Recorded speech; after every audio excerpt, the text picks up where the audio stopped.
Welcome to another edition of Spiritual Awakening with yours truly, Dr. H.E. Green Sr. Welcome, family. You know what to do. Tag and share. Share and tag. Tag and share. Share and tag. Let people know that we are on the air. And make sure you speak as you come into this wonderful spiritual and digital place. Tag, share, and text. Tag, share, and text. Almighty, we are grateful for this moment, this opportunity that's been granted to us. Guide us ever deeper in your love, in your infinite knowledge and wisdom. Unravel, let the mysteries unfold before us. And thank you for your presence. We thank you for your permission. And we thank you for all that you are to us. In Yeshua's name, his power, his way, his consciousness, and so it is. Tag, share, and text, family. Tag, share, and text. What a delight it is to be with you on today. And I relish this. I am honored by this. I consider it to be a privilege to be in your midst on today, wherever it is in the world you're watching me from. Thank you for tuning in tonight. I truly appreciate you for your prayers, your support, even your donations. I want you to know that I am thankful to the Almighty for you. When you tag, shared, or even text, make sure that you mention it in the comment section that I tagged, or my text, or whatever it is you did. want to invite some people in to this wonderful, wonderful space here on tonight. Got a couple of things I want to share with you. I always like to remind you as we come in that no matter what it is we face, no matter what it is we endure, no matter what it is we deal with, we are a divine species of being. And I believe we are the offspring of an omnipotent creator, source, and sustainer. The only way you could be powerless is if you believe you are. But nevertheless, even in your belief of that, you still contain the power to manifest your belief in powerlessness. But I am powerful. Come on, I want you to put in the comment section. I am powerful. Come on, speak it out loud in the environment that you're in. You may need to walk up and down the halls of where you live. You may be outside watching. You may be on your job. I want you to just speak out loud so you can hear yourself, hear it, say it. And if there's anything else in your presence that you don't want to be, you can forewarn. I am powerful, powerful by divine permission.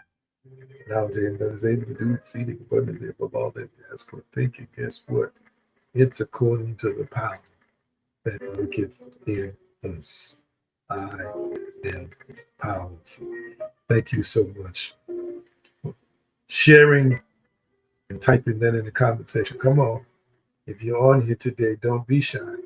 Type in the comment section, I am powerful. Don't be timid about declaring and decreeing the power you possess by permission of the Almighty. I am. You need to speak that to your finances when it looks like you're online. I am powerful. You need to speak that to sickness and disease as it tries to control your body. Weak thoughts that want to minimize your stature and cause you to walk in defeat. Look back at it and declare and decree. I am. Oh, yes, I am powerful. I am powerful. I am powerful. And the Almighty has permitted me to be this way. Ooh, what a great thing it is to know that you have a voice and authority in all situations and circumstances that you may face. Let me know if you can see and hear me well. Let me know if you can see and hear me well. Let me know if you can see and hear me well. Family, how's your week going? Talk to me. How's your week going thus far? This is where I check in on you. How is your week going thus far? I want to hear how things are going with you, and you. How is your week going thus far? Look, I got one yes, so you can't see and hear me well. I got a second yes. Thank you so much for your responses. How? What's good? What's good? What's good? What's good? What's good?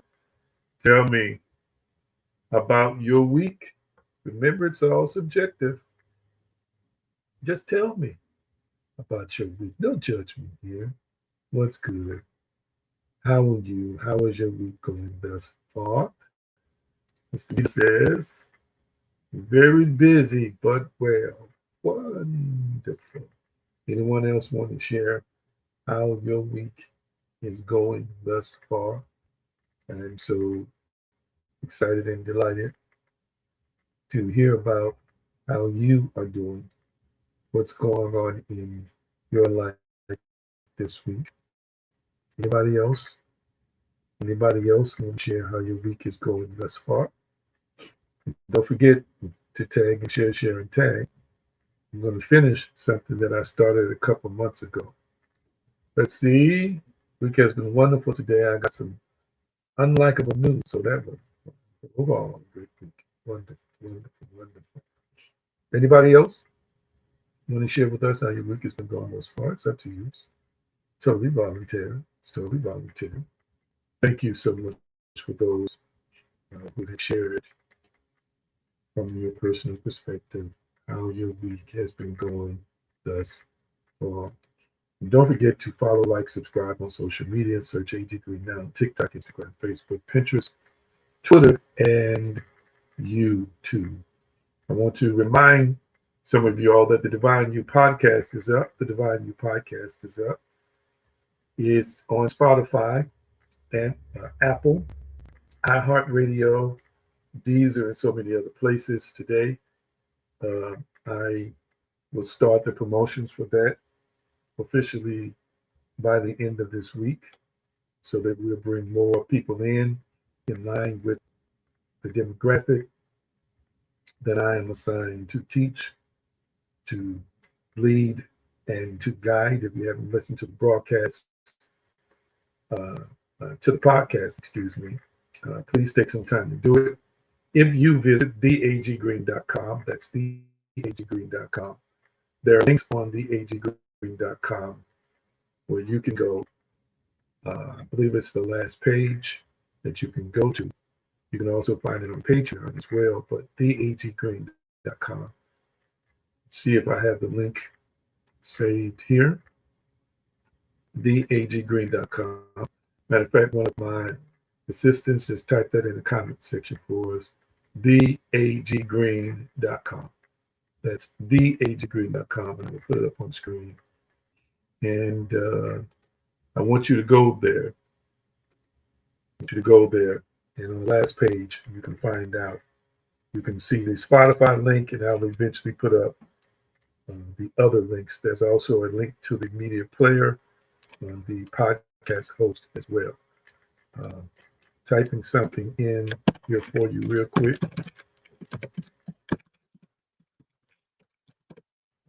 Right. I also want to make sure that you visit divinespeciesshop.com. That's divinespeciesshop.com. You can pick up my latest book. So it's a donation for prayer and other things there. I'm going to be putting prayer cloths up pretty soon. And other things to enhance your spiritual journey, to help you connect with yourself and God in ways you may not have ever imagined before. All right? theaggreen.com. That's theaggreen.com. You can find the latest videos from last Sunday. We had a powerful encounter here on Sunday. Who enjoyed Sunday? Who was on Sunday? Who enjoyed Sunday? Who enjoyed Sunday? Sunday was a powerful encounter. That video is also there. The YouTube link is there. If you want to go back to Sunday or go down this timeline on Facebook, you can watch it. I think there may be a few who weren't on who will find it a bit of interest to you. But if you want to keep up with what's going on, theaggreen.com is the place to be. All right? Wonderful, wonderful, wonderful, wonderful.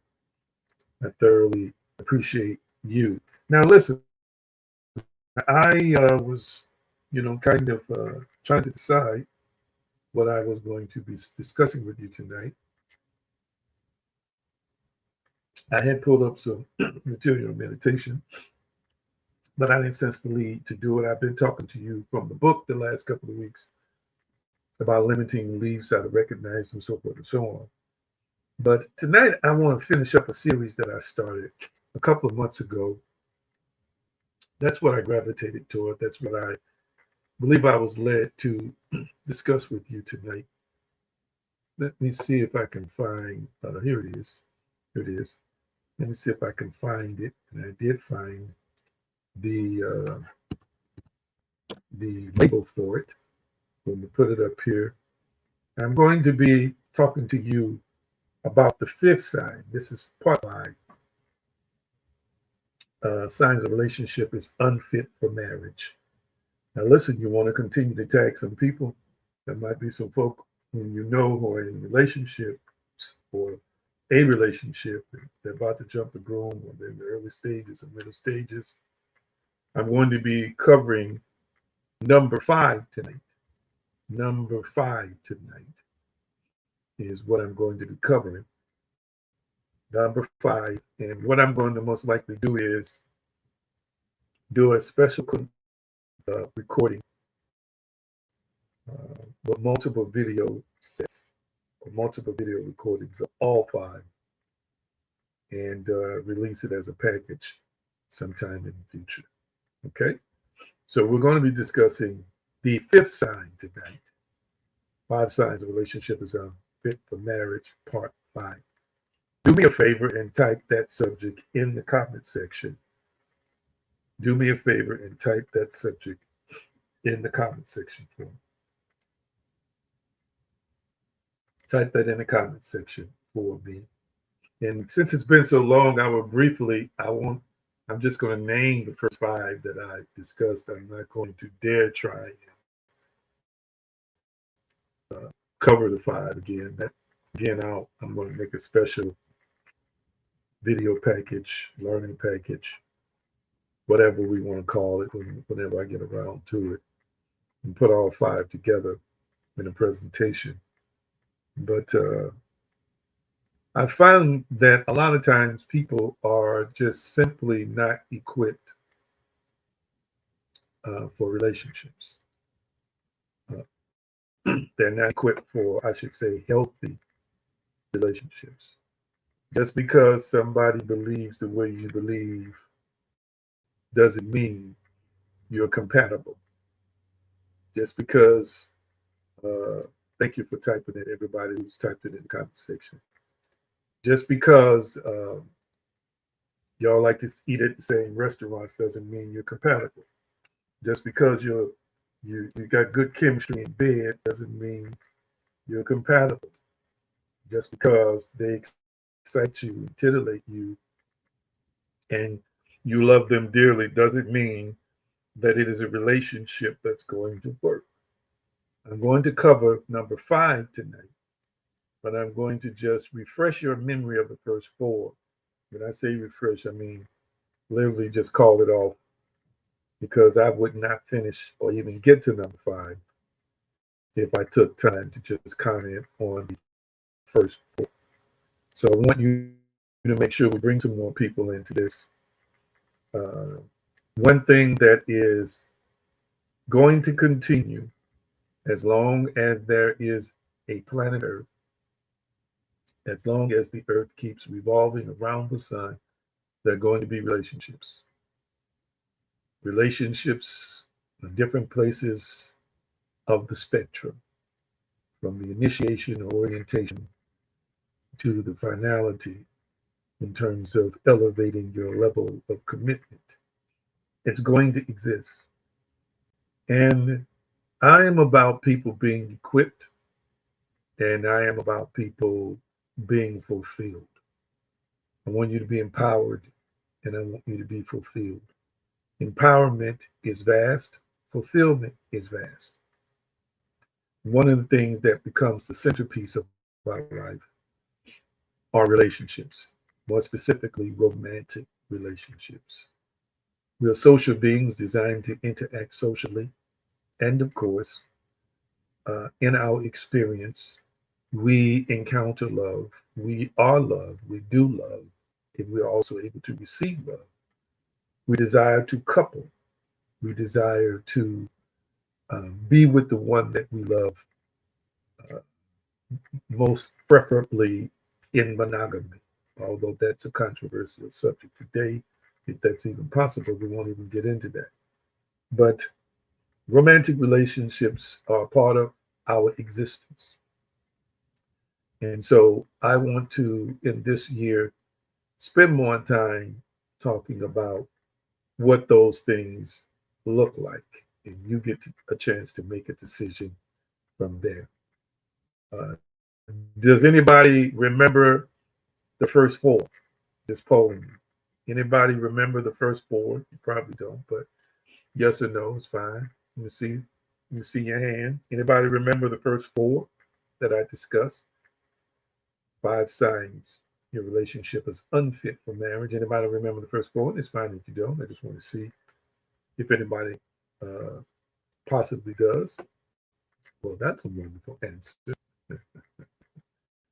Anybody else? It's all right if you don't remember. It's been probably 2 months at least. I think I started addressing it in the prior year, to the end of the prior year. And then we just, in the interest of this chronological year, uh, started something new. We do want to say this before we move forward. I want you to type in the comment section, a new mind equals a new year, or a new mind, a new year. Type that in the comment section. A new mind, a new year. Type that in the comment section. A new mind, a new year. Since I'm going to be discussing relationships with you briefly tonight, you've got to have a new mind about relationships as well. And I want you to understand. I'm going with the flow now before I get into the material, and it might take me 2 installments to do number 5, which is fine. But if your old mindset about relationships has continued to bring you to a dead end, or continue to bring you to a road, a place of failure, whether it's being engaged, or whether it's what they call boyfriend, girlfriend, or whether it's marriage, and it continues to end up in failure. If you've been married multiple times, if you've had numerous partners, and they never seem to work long term, and never seem to work consistently, I'm just going to be honest with you, it requires a new mind. It requires a new mind. And as I've shared with you before, the numbers can change from a numerological standpoint or numerical standpoint, but experientially, you will continue to live and manifest the same life, because you just entered a year where the digit changed at the end, but your mind didn't change. And so it behooves us to take personal notes about our relationship situations and decide that we want to be better. Is there anybody in here who wants to grow and be better? Let me see. And I hope I'm getting some likes and hearts. Is there anybody here who wants to grow and be better? And let me say this before I move forward, but I want to see your responses. Is there anybody here who wants to grow and do better? Let me see a yes or a no. Just a no is fine. No judgment here. Is there anybody in here who wants to grow and do better? Let me see here. Let me see here. All right, thank you. I'm starting to get some answers. Now, this is for people, again, who are considering marriage, because some people are satisfied with certain arrangements, but there are certain ones who are shooting for the optimal goal of a long-term committed relationship. And in many cases, we want that long-term committed relationship to end up in an official covenant type situation, which marriage is both a covenant and a contract. And what most people don't realize when you study marriage, I probably should say some stuff I really want to say about marriage for Patreon. But it really started out as a contract, more like a contract. The divine may have seen it as a covenant, but mankind has always treated it like a contract. Matter of fact, in the early days of marriage, the man had to pay. He had to give a dowry, pay a dowry to marry, or to enter in matrimony. He paid that dowry to a man. I can go on and on and on. So, and the women were more like property. It's sad to say, even in scripture. Don't let people deceive you with all that. Look deeper into the text. It's a patriarchal situation where women have very little rights. But what I want you to understand is that if you're shooting for the optimal goal, of a committed covenant relationship. That's right. In some countries, it's still like that. It's true. Then there are certain things you need to know because there are certain people who don't want to just have one night stands and booty calls and extending relationships where there's no real commitment. There's some of us that want something permanent. We want to find that one person or that person, and we want to make sweet love to them, and then we want to love them with all our heart and soul, and we want to treat them in the best way we can, and we want them to be the one that we live the rest of our days with. Well, there's a not just a method, but a will and a skill that's required to have a successful marriage, a successful relationship. So the first one was physical abuse. So somebody type it in the comment section. Number one, physical abuse. Type number one, physical abuse. And again, I'm not going to touch on these because there's no way I get started in number 5 if I touch on these. Physical abuse. And that's pretty self-explanatory. I shared the stat that nearly half, 43% of dating college women report experiencing violent and abusive dating behaviors. 85% of women are victims of domestic abuse.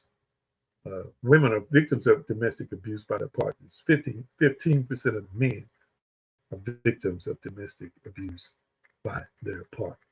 Don't marry somebody or someone who slaps, punches, and beats you. It's just not love. Plain and simple. 1 in 4 women and 1 in 9 men experience severe intimate partner physical violence. It's just not the way it was designed to be. We use the text. Look at it. I'm touching on it anyway. Ephesians 5:25 through 23 for those who are interested in biblical text. Husbands are called to love their wives as their own bodies, reflecting sacrificial, nourishing care. Physical abuse is the antithesis of this divine command, revealing not love but control, hatred, and brokenness. I want you to type in the comment section. Type this in the comment section. Let me find what I want you to say here. Type this in the comment section. Don't marry anyone who slaps, punches, and beats you. Type that in the comment section. Don't marry anyone who slaps, punches, and beats you. Right? Don't do that. I'm advising you now, family, that is not love. Now, I am who I am. So, I'm pretty transparent. I've been doing pretty good the last several months on the air. And the only, for a man, all the men listening and all the women, I'm just talking. Can I just be me for a few seconds? Can I be me for a few seconds? Can I just be me? Type yes or no. Y'all know me. I just likes to be me. No, that's not love. If they're punching you and beating you, that's not love. Thank you. I got some permission to be me. The only way I give a license for a man to put his hands on a woman is if he's slapping that booty. That's it. If he tapping that while some action is happening, tapping that back there. I'm just being me. Maybe I should move this to a Zoom room. I'm just saying. hey, that is not abuse right there. That's not abuse. All right. That's not abuse. People will, again, they're going upside your head. They strangling you. No. But if they're going to tap that booty while things are happening, I don't have no issues with that. But it's everything else, family. I'm just saying, I got to be me. And you know what? Y'all don't have to say it, ladies, but some of y'all agree with me on that, tapping that booty action, that in action. All right, number 2, verbal abuse. Let me move on. Verbal abuse. Type verbal abuse real quickly. And I'm going to get to number 5. All right.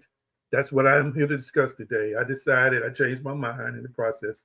Now I'm elaborating a little bit on these that I discussed about 2 months ago. The old phrase, sticks and stones may break my bones, but words will never hurt me, is just not true. Words have the power, if you allow them to hurt you. Verbal abuse, as I shared with you, is really emotional abuse. To verbally humiliate, manipulate, verbally rape, and even emasculate is to psychologically violate a person. All right? Bullies don't just use their fists, they use their mouths. Plain and simple. Plain and simple. A Spanish proverb, a word from the mouth is like a stone from a sling. End quote. Dr. Julie Gottman said, a prominent relationship psychologist said, verbal abuse is often dismissed as not as serious, but the scars it leaves are long lasting. Emotional wounds fester, leading to depression, anxiety, and difficulty forming attachments. It's true, many times people can heal from the physical scars, but they have a difficult time healing from the mental scars. Don't be with somebody who calls you dumb. Don't be with somebody who calls you the B word. Calls, can I say bitch? I'm going to say it one time. Don't be with somebody who is always putting you down and never building you up, calling you crazy, you out of your mind, saying you stupid, or saying you can't do and you can't accomplish it, trying to body shame you, and all these other things, all with the motive of trying to control you. Verbal abusers are 78% more likely to escalate into physical violence than those who control their emotions. Victims of verbal abuse report higher rates of depression, 31% compared to those in healthy relationships, 11%. The book says death and life is in the power of the tongue.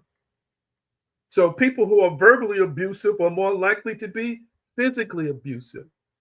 And there are some scars that some of y'all are carrying right now in your psyche, in your heart, of some abusive words that have been said to you in prior relationships. All right. I'm covering the first four and I'm going to get to five tonight. 5 reasons a relationship is unfit for marriage. So listen, again, verbal abusers are more likely to be physical abusers. Last but not least, you are fearfully and wonderfully made. God reverences you, respects you, admires you, and adores you. God never talks condescendingly to you, and God never uses the tongue to destroy you.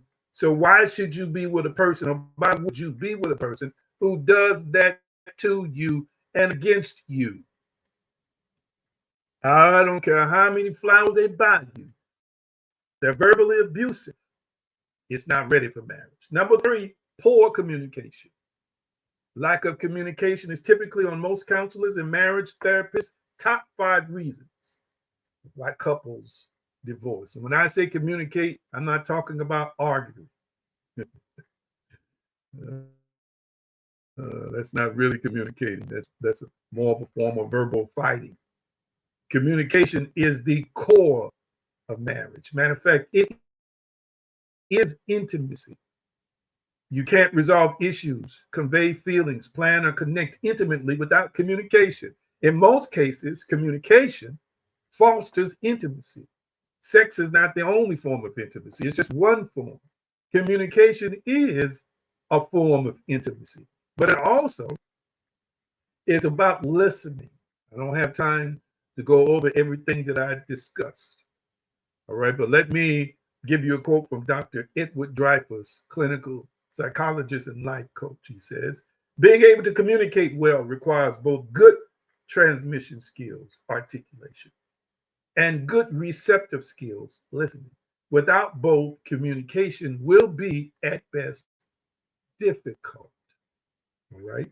So I want you to understand that if you're with somebody that won't talk, if you're with somebody that won't listen, because listening, again, is a part of communication.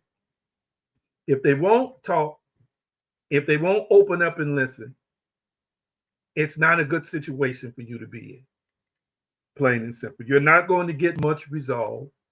They're not going to be open and empathetic to what you have to say, your contributions, what's on your heart, how you feel. All right. And communication, family, is not about forming a response while somebody's talking. It's about putting yourself in their shoes, reflective listening, also active listening, trying to feel what they feel. All right. Trying to understand where they are. It's about doing that versus you deciding how you're going to get them back while they're talking. Am I making any sense? I don't see no likes and hearts. I don't see no likes and hearts. All right. Number four, chronic blaming. Type that in the comment section. Chronic blaming. I'm doing pretty decently on time. Chronic blaming. Type that in the comment section.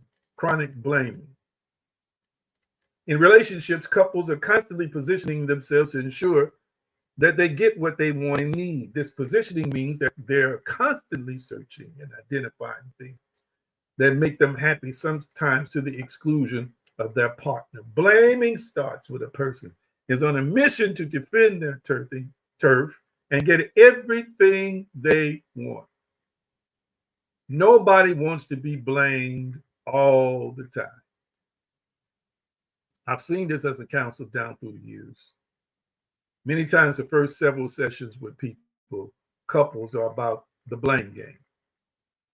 And the one who's blamed the most will eventually feel pressured, unworthy, humiliated, and frustrated. The accused becomes villainous and problematic in the eyes of the accuser, and the accuser becomes oppressive and resented by the accused. The accused becomes, oppressed. Oppressed, let me change that. They become oppressed and resented by, no, it's oppressive. That's right. The accuser is oppressive. So I want you to understand that chronic blaming can also be damaging psychologically. It can also be damaging psychologically. All right. Blaming shifts responsibility from oneself to the other, creating a dynamic of resentment and victimization. Over time, this imbalance erodes trust and mutual respect. All right. 84% of couples who report chronic blaming experience dissatisfaction in their relationships. So you can pretty much guarantee, and I had a bunch of texts to go along with that, not going through it tonight. You can pretty much guarantee that if there's a lot of blaming in a relationship, there's a lot of dissatisfaction. I want you to type this formula in the comment section. Type it in the comment section. Too much blaming equals dissatisfaction. Type that in the comment section. Too much blaming equals dissatisfaction. You wake up in the morning, they blame you for not cooking breakfast right. They blame you because they didn't like your clothes. They blame you because they didn't like how you looked at them. They blame you on the way to work, and you checked in on them later, and they were blaming you for something else. And it's like you feel like everything you do, you're being blamed for it. Some people are really trying hard to please their mate. They're really trying hard to make a relationship work. They're giving it their all. They're doing the best they can. But you're constantly being blamed. Whether it's one person always blaming the other or two people mutually blaming each other, there's guaranteed dissatisfaction there if you're blaming. And listen, if you're dating and blaming each other, what do you think it's going to be like when you jump the broom? Do you honestly think it's going to get better if you're blaming while you're dating? After marriage, when you're doing all this blaming while you're dating? Blaming while dating will lead to a disaster. Did y'all catch that? Blaming while dating will lead to a disaster, and it will lead to more blaming. Am I making any sense to anybody? Has anybody experienced this before? Type yes or no in the comment section. If you've experienced the blaming game or the blaming situation, you've been a part of the blaming situation, or you've seen it in couples in other people's lives. Ooh, my God. I'm just too much invested in peace to just want to be blaming people. And I'm too much invested in wanting to be a better me to think that it could possibly always be somebody else. Has anybody witnessed that? I got one yes. Okay, I got another yes. It's just, yeah, it's also the hate blame game. Yeah, it can be the hate blame game. Sometimes people have just become bitter. A lot of times when people blame all the time, it's because they're personally dissatisfied. And blaming also is that part of verbal abuse. It gets to the point where it's done so often that you feel like they're using words to beat you up or beat you down. If you're seeing this in dating, family, I want you to, I'm trying to help you to open your eyes and open your hearts and just recognize if this is what you see, this is what you see. Let me tell you, good sex won't change the blame situation. Money won't change the blame situation. It might put a band-aid on it, but it won't. All right. Moving to another place won't change the blame situation. Material things won't change the blame situation. All right. I want you to hear and understand material things again cannot change the blame situation. Having a baby for them or with them won't change the blame situation. There's an issue of the heart. It's an issue of the mind. Why are they always constantly complaining from sun up to sundown? And why is it that two people are at each other's throats every day? It is a sign that something is severely wrong. It is severely wrong. All right. And it can get better engaging in certain activities for a few hours or a few days. But guess what? When it's in somebody's heart, it's just in somebody's heart. All right. I'm talking too long about that. Let's get to number 5. Let's get to number 5. Let's get to number 5. Here we go. Y'all ready for number 5? This is the 5th reason. This is what I want to get you today. I've already covered the other 4 in extensive detail about 2 months ago. I just want to give you a review. But here's number 5. The 5th reason, or the 5th reason a relationship is unfit for marriage. Type number 5, unapologetic partner. An unapologetic partner. That's number 5. An unapologetic partner. Type that as number 5. An unapologetic partner. Oh, goodness. Let's get into it. When people don't apologize, they typically are proud, arrogant, selfish, insensitive, self-righteous, stubborn, and guarded. This is how I see an unapologetic person. An unapologetic person is like a bull in a china shop who demolishes everything but acts as if nothing happened and no apology is necessary.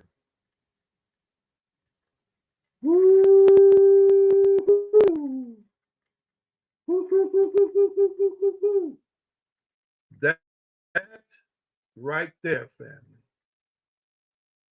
Some of y'all have experienced this.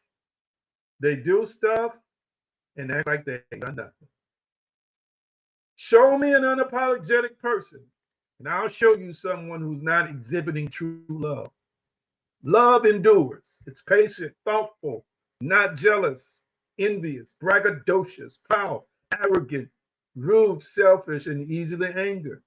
If you really love someone, you will find a way to verbally and in other ways show remorse and admit to your guilt.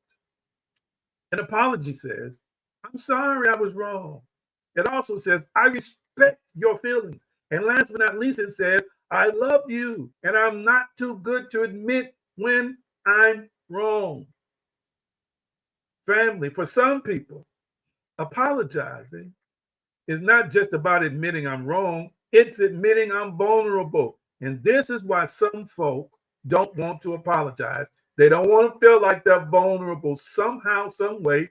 They struggle with vulnerability issues. They struggle with being looked at as wrong or imperfect. They struggle with that. They struggle with pride. Some of them narcissism, some of them selfishness. Typically because of past hurt or pride or both, people avoid being vulnerable. If you can't be vulnerable with the one you love, then marriage should be avoided. Here are some key insights. A is pride over love. An unwillingness to apologize reflects pride, selfishness, hear me, and a lack of emotional maturity, qualities that undermine trust and intimacy in a marriage. You are an emotionally immature person. That's what you are. If you cannot apologize,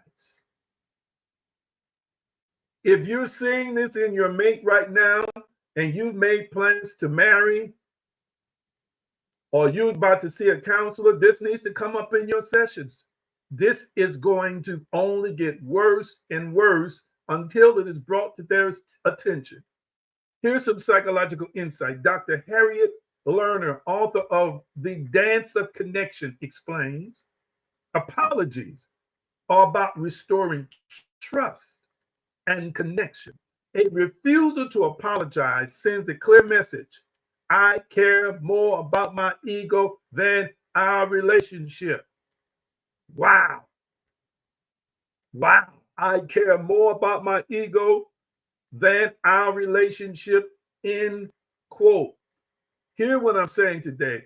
This is a person who's more centered or more committed, on being self-centered. They can know they were wrong. They can know it would make you feel better if they just admitted they were wrong. They can know all these things and still refuse to do it. Here's what I'm saying today. Knowing you're wrong and buying me stuff doesn't make up for it. Knowing you're wrong and treating me nice the next time you come around me does not make up for it. Lord have mercy. Sometimes people, it's their way of apologizing. But let me tell you something. It's not good enough. I'm going to give you some text here in a minute. It's not good enough if you know you did something wrong. You don't even have the heart of love, the real heart of love, the heart of God operating in you if you can't apologize. So buying me stuff or treating me differently or trying to say you're sorry in another way or trying to admit you're wrong in another way, it's not always good enough. The very fact that you struggle with just sitting down, looking at person you say you love eye to eye and say, listen, I missed this one. Let me tell you how much this means to me. I have apologized. I'm not even talking about just in romantic situations. I'm talking about in relationships with people that I have when I wasn't wrong. You know why? Because it hurt me that they thought I would say or do something that hurt them. Later on, they might come back and tell me, you know what? Yeah, I was the one that was wrong in that situation. In the moment, I'm emotionally mature enough to try and give them the love and the support they need in the moment, because it's not about right or wrong, family. It's about love. Type this in the comment section. It's not about right or wrong. It's about love. It's about fairness. Did y'all catch that? If you're in the business of being right in your relationship, you in for a long descending road to some hellish times. I have matured to a place in my life where being right is not nearly as important to me as it was 20 years ago. Because you can be right and still it'll be painful. You can be right and still lose the war. No. You have to be empathetic enough, connected enough, invest enough in the person that even when you know they're hanging on the cliff, could be dead wrong, but you apologizing for something you didn't do can bring them from the cliff and show them a love they never experienced before is a lot more powerful than not saying anything. Let's look at some insights on this. I don't show likes and hearts. Look at some insights on this. Partners who apologize after conflicts have a 46% higher likelihood of resolving issues than those who refuse to admit wrongdoing. Studies show that couples where one partner refuses to apologize have higher levels of dissatisfaction and resentment. Oh my goodness. Can anybody see the dissatisfaction and resentment and why it would rear its ugly head? It's going to rear its ugly head because the one who's constantly being wronged is starting to feel that they're wrong. They're starting to feel unappreciated. They're starting to feel overlooked. They're starting to feel used. Are you hearing me? They're starting to feel like you don't care about my feelings. And again, you come back and you buy me something. You come back and you hug on me and love on me, but you don't say, I'm sorry. You don't say, forgive me. Proverbs 28:13. Let's look at a spiritual text here. Let's look at a spiritual principle here. Let's look at a spiritual principle here. How y'all doing so far? I'm coming down the stretch. Tell me, you're liking this teaching thus far. Is it making any sense to you? Is it making any sense to you? That's right. And then some people do use sorry as a manipulative thing. They don't really mean it. They turn around and do it again. That's a good point. And listen, if you're with a person who say they sorry but never change, you got to ask yourself the question, are they really sorry? And if by chance they really are sorry and they keep doing the same thing over and over and over again, you got to ask yourself in the moment, will they change anytime soon? Wow. Yes, something for you to consider. All right. Let's look at the text. My assistants are going to put it up in the comment section. See what our resident therapist says. You can be right and still be wrong. This is the difference between love that has compassion and love that doesn't. Absolutely. This is what this text is about. Let's see. Whoever conceals their sins does not prosper, but the one who confesses and renounces them finds mercy. Now, I'm going to show you how this text relates to what we're discussing today. All right? I'm going to show you how it relates. I'm going to give you some spiritual principles real quickly here. Here we go. He that covereth his sins. Operative words we want to pick out here. The first word is cover, kasa in the Hebrew. It means to conceal. So the person who's trying to conceal what? Now, this is why when you're studying, it's very important that you use some kind of lexicon, not just a concordance. There's a lot of people who are looking up words and then they're generalizing it, not understanding that just because you see a Greek or Hebrew word and the definition listed in generalities at the beginning of the concordance or encyclopedia doesn't mean that it fits the particular text it was used in. The word sins here does have nothing to do with God. It's from a Hebrew word pesha. It means what is transgression against individuals. Did you catch that? Transgressions against individuals. So whoever watched this conceals his transgression against somebody else, or his violation, his or her violation against somebody else. Did you catch that? You are not going to prosper. Wow. The word prosper here is another Hebrew word that means to accomplish prosperously, to finish well. as a person in any undertaking. A person who conceals, watch this, what they did against you, them transgressing you. Yes, you can transgress against a person. You can cross the line. You can miss the mark. You can rebel. You can abuse. You can misuse. Again, the word sins here has nothing to do with the Almighty or the Creator. It's talking about transgression against individuals. How did I know that? Because I looked it up in a lexicon, in the specific verse that it was for, not in generalities. But the way it's used in this text is defined as a transgression against individuals. Do you realize that when you abuse somebody, you're transgressing that individual? When you allow that person, you're transgressing against that individual. When you try and conceal the wrongdoing that you did to that person, you're transgressing against that individual.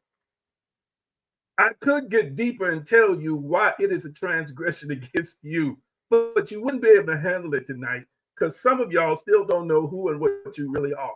But it is a blatant violation, hear me, of that powerful, dynamic, spiritual being that we call a person. Am I making any sense to anybody? That person, watch this, is not going to prosper. Where they're not going to prosper at? First of all, you're not going to prosper in that relationship. Second of all, if you have this kind of disorder, this kind of weakness, it's going to carry over into your business. It's going to carry over into other relationships with your family. It's going to carry over into other things that you are doing.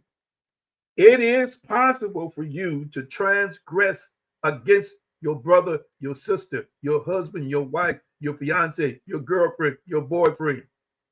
You can transgress. You can violate them. Wow. I need somebody to let that sink in for a few minutes. Hear me. Hear me. You might think you're getting away, but it's going to come back to you. Some folks call it reaping what they sow. Other folks call it karma. But listen, it's not going to turn out as well as you think it is. If you keep thinking you can step on people and not ask forgiveness, you keep thinking you can mishandle folk and then cover it up by not saying anything. Listen to this. But whosoever confesseth and forsaketh them shall have mercy. Confesseth and forsaketh what? The transgression against the individual. Well, the word confess it means confessing and forsaking. Forsake it means to leave. So hear what I'm saying today. A person who's willing to speak up and then abandon, meaning I'm not going to no longer repeat that transgression against that person. That's the person who can receive mercy. Where's the first place mercy is going to begin? With the person you transgressed against. I don't see no likes and hearts. Am I making it plain for anybody? Leave the Almighty out of this. This is about the person you transgress against. People are willing to offer you mercy when you're willing to be humble and acknowledge I messed up right here. I did something wrong right here. Come on here, somebody. When they're willing to fess up, as somebody said, when they're willing to be transparent enough and own their actions. Can I help y'all with something? Can I be real with y'all? For me, at this, this wonderful stage of life I'm in, that's hardly nothing sexier, number one, than a man or a woman, in my case, a woman who's emotionally intelligent. Okay, and emotionally intelligent enough to recognize that I've erred. It demonstrates a growth mindset. It demonstrates a love. It demonstrates self-awareness. It demonstrates self-actualization. Did you hear what I said? It says, I don't have it all together, but I'm willing to do what it takes to get better, and you mean something to me. You mean the world to me. There's no way I want to transgress you and not say I'm sorry. Did you hear what I just said? It shows humility. And it means that that person is open for expansion, open for increase, open to evolve, open to transform, open to ascension, open to progress, open to elevation. When they can apologize. Some of you all are saying in the dating situation now, he went off on you in public. She didn't talk, she talked to you like you were somebody's kid. Come on now.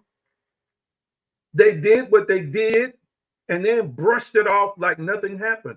That is a person who's willing to transgress you over and over and over and over again and not acknowledge it.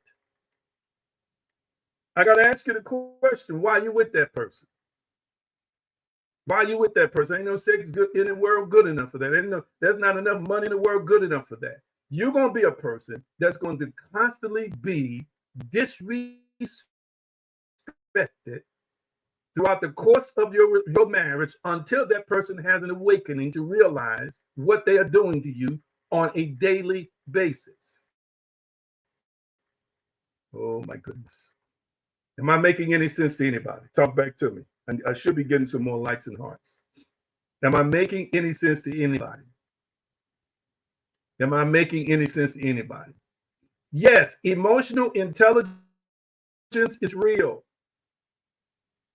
And I am the kind of person, and many of you all are, you don't mind giving people mercy.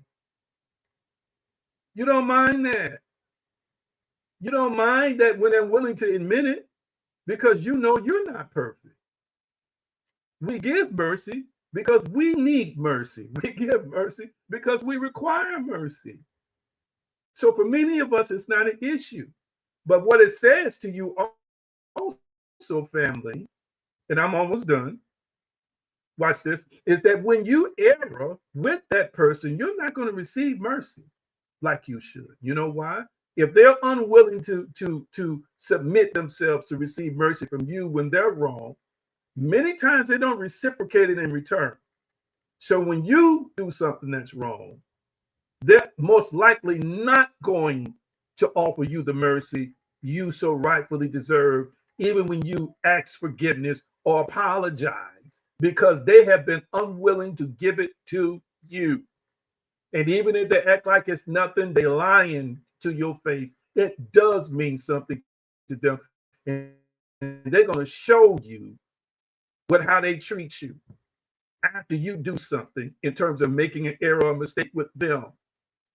Are you hearing me? If they're willing to submit to mercy, most of the time they're unwilling to give it. Ooh, I'm saying something here today. Let me finish up with this text. 1 Corinthians 13, 4 through 5. That should be it for me. I think I made all the points I need to make. If you have any questions, we're going to take a couple questions right quick. And then we're going to get off here. I want my assistants to get that for me. Yes, I'm going to give you an example. Steve never apologized to his wife, believing it was a sign of weakness. That's it. A lot of people believe apologizing makes them weak. Over time, his refusal to take accountability led to resentment and emotional distance. His wife eventually filed for divorce, stating, "I felt like I didn't matter," end quote. And let me tell y'all something, family. Let me tell the people who are struggling with being transparent and struggling with being vulnerable and struggling with all these other interpretations in their mind, thinking that they're weak and vulnerable because they say, "I'm sorry," or they ask for forgiveness. What you won't say you sorry about, another man or woman will. Catch that. And let me give y'all a piece of advice. And I'm talking about within reason. I'm not talking about unreasonable stuff now. I'm talking about within reason. Never allow another man or woman to give your spouse or your partner grace and love, forgiveness, and kindness that you're not willing to give. Whoa, I just said something there. I just said something there. Did y'all catch what I just said? I don't see no likes and hearts. Anybody catch what I just said? Anybody just catch what I just said? I'm going to say it again. I'm going to say it again, maybe in a different way. Don't ever allow another man or woman to give your spouse, your partner, your boyfriend, girlfriend, whatever they are to you, more mercy, more love, more grace, more forgiveness, more acceptance than you. Well, see, you don't know what they did to me. Listen, if you got to the point where you're withholding stuff because of what they did to you, you need to get you some counseling or you need to move on. Because this is a situation where we both ought to be giving our best. And when you get to the point where you intentionally start withholding that, I'm telling you now, the door is going to open for somebody else to give them what you won't give them. Let me tell you what I did at one of the churches I used to pastor years ago in Missouri. Let me tell you what I did. I found out through the grapevine that there were certain women in the church who were not serving their husbands at home. When I mean serving, understand what I mean. Fixing their plate. This is what I'm trying to say. Catering to that husband to fix their plate. But then I found out they wanted to fix my plate as a part of the whatever team it was that was serving the dinners when we would have church dinners back in the day. I got up over the pulpit and said, I don't want a woman fixing my plate that won't fix her own husband's plate. Did you catch what I just said? Did you catch what I just said? Do you want to know why I said that? You want to know why I said that? Because that man you with, that man that woman was with, that man those women were with deserves more, just as much respect or more than I do and than I did. This is why some men and women looking cross-eyed at folk, because you're willing to do stuff for other people that you won't even do for your own. No, I told him you're not fixing my plate. No, I don't care if you own the hospitality team. No, you're not. I'm not gonna have Ray and Pookie at home angry with the pastor because you won't even serve him at home, but you're coming out to the church and you're gonna serve your spiritual leader. That's a bunch of foolishness to me. That's the person you make love to. That's the person you made a covenant with. Come on now. If you can't respect them, then I'm sure not going to allow you to give me more respect in that regard than you give them respect. Some things just ought not to be. Did y'all catch that? Am I making any sense to anybody? Let me see if I got some likes and hearts coming up here in the comment section. Because this is the kind of stuff folk will do. You ought to be able to do, listen to this. So yes, the word got out. Some folks had to back up. I don't want that person. Listen. You're in covenant with that person. You ought to go the extra mile. Listen, yes, we spiritual leaders, whatever they are, ought to be respected, all that. But listen, hear what I'm saying today. You're supposed to respect that person you with just as much as that person who's feeding you, leading you, or whatever. If you can't talk, listen to this. I don't care how bad it gets. Hear me. Yes, I'm a spiritual leader. I'm carrying myself with a certain amount of, a certain way where I'm going to be respected. I get all that. But if you talk to me respectfully, you ought to talk to Ray respectfully. If you talk to Sister so-and-so respectfully, you ought to talk to Shaquita respectfully. Come on now, somebody. Am I making any sense to anybody? I had to get that out. I had to get that out. If you're willing to be remorseful and apologize to pastor or whatever they call wherever you go, that you ought to be willing to do that with your spouse. And if by chance you can't do that and you can't fix that, you need to leave that. Because that's the person you ought to be treasuring and honoring and doing the best you can to show love and demonstrate love. If it ever gets to that point where you think you need to withhold affection, you got to check yourself and you got to check the relationship you're in. Because there should be no holding back.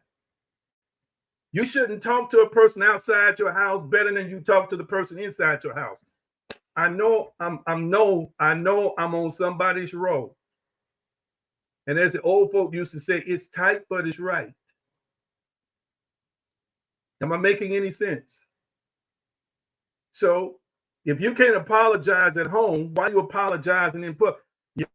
And the God you say you serve and believe in, do you think the God you say you serve and believe in is actually happy with that? When the two are supposed to have become one, but the one you won with, you were holding stuff back on purpose because you pissed off or angry with them, but you'll go to church and work and treat everybody else right. And then you think there's not something wrong with that?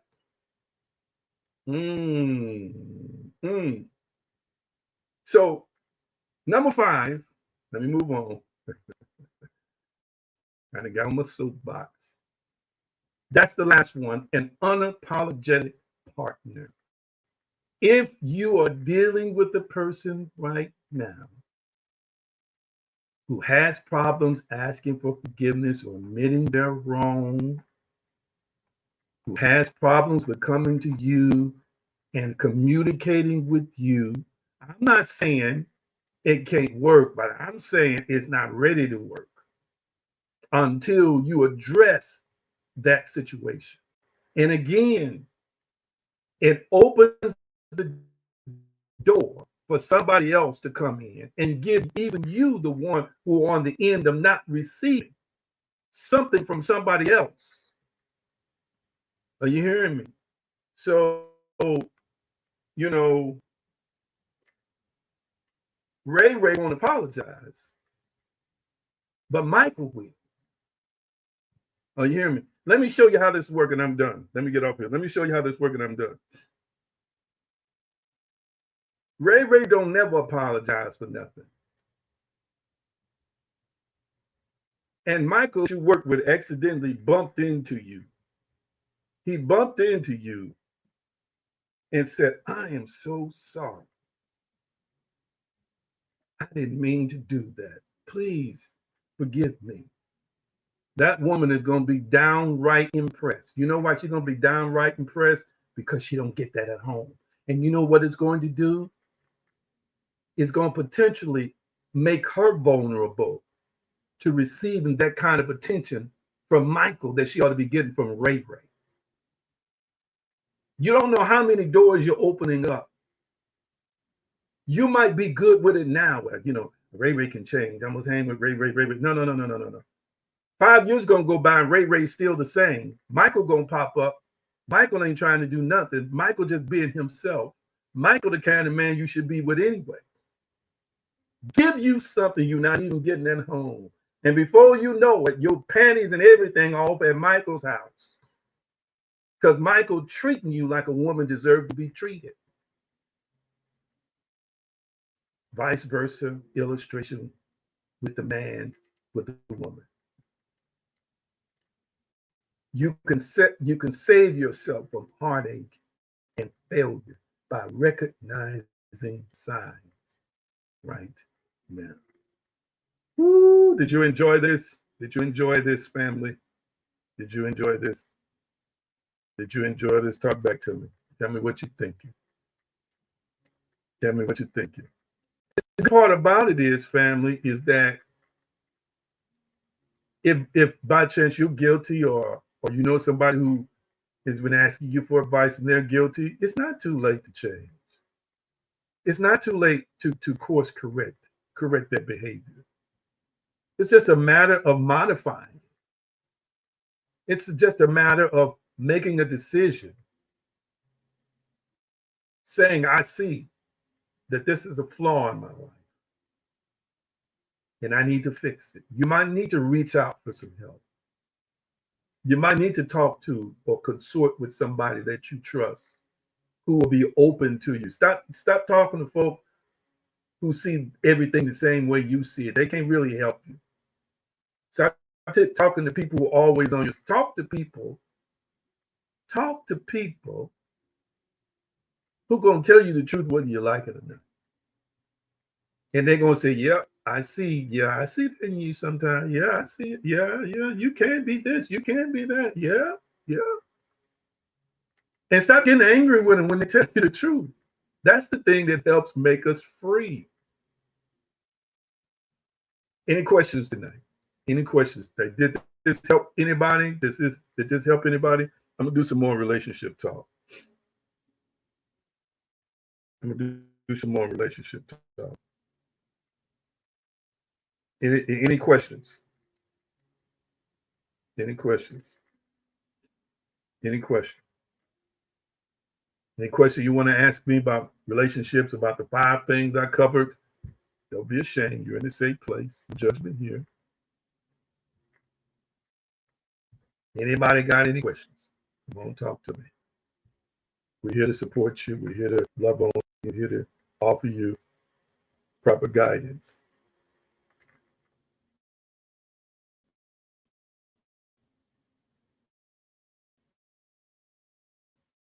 Going once. Y'all quiet tonight. Y'all have been chiming in. Anybody else want to share? These are the giving opportunities that we listed on the screen. I thank you so much in advance for giving. And remember, always pray over whatever you give for a powerful and dynamic return in your life based on whatever you donate. Any questions? Any questions? No more questions? All right. Thank you so much for your feedback. And I'm praying, listen to me. Let me say this. I'm praying for those who are ready for that relationship, that one relationship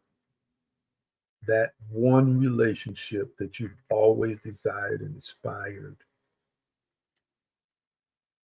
that this would be the year that it begins to manifest for you, and that everything in you and everything in them is aligned